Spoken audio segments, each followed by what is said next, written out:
இன்னைக்கு நம்ம பிரெட் பணியாரம் எப்படி செய்யணும் அப்படிங்கிறத பார்க்கலாம். அதுக்கு முந்தி பிரெட்டை நீங்கள் மிக்சியில் போட்டு அடிச்சுக்கோங்க, பவுடர் ஆக்கிக்கோங்க.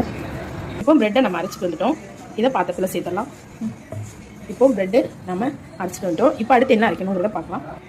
ஒரு எக் எடுத்துக்கலாம், கொஞ்சமாக காய்ச்சின பால் எடுத்துக்கலாம், நாட்டு சக்கரை தேவையான அளவு சேர்த்துக்கலாம், ஒரு பனானா சேர்த்துக்கலாம். இதை நம்ம அரைச்சிட்டு வந்துடலாம். இப்போ நம்ம இதை அரைச்சிட்டு வந்துட்டோம். இந்த நம்ம இதோட சேர்த்துக்கலாம், நல்லா கலந்துடலாம். இதை நல்லா கலந்தாச்சு. இப்போ என்ன செய்யணும்னா, நம்ம பணியார சட்டியில் இப்போது நெய் ஊற்றிருக்கோம். இதை பொரிச்சிருக்காது, ரொம்பவே சூப்பராக இருக்கும் இது சாப்பிட்றதுக்கு. இப்போ இது நல்லா வேகட்டும், நம்ம பார்க்கலாம்.